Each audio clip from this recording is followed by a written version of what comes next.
What I've noticed in my 4 decades of sales and marketing within the reference lab business is that a vast majority of sales reps rarely treat sales strategy as a serious component of the selling process.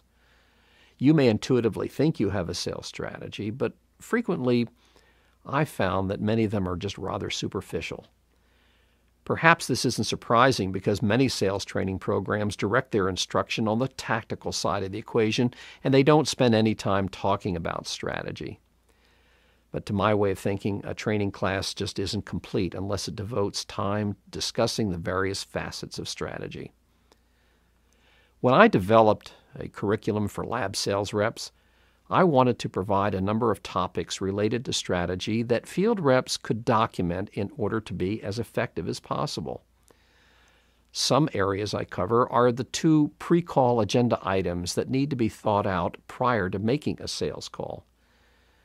I also point to the importance of understanding what your position is within the account, who the key players are, their respective degrees of influence, and what are their individual responses, such as ambivalence or frustration and so forth. Another important component is to understand the different roles people play, like the decision maker, the administrative person, the blocker, the guide, or the coach, as some people call it. Representatives should look for warning signals because if they know about them, they can frequently do something to help them move the sale forward. I spend quite a bit of time talking about the basic differences their lab has versus the competition and how to take those differences and leverage them into client benefits. One of the other critical strategy topics I teach is how to reposition the competition. This exercise can be an extremely helpful sales tool, yet I rarely see anyone using it. The other strategy component I like to discuss in class is the importance of increasing credibility with each and every visit.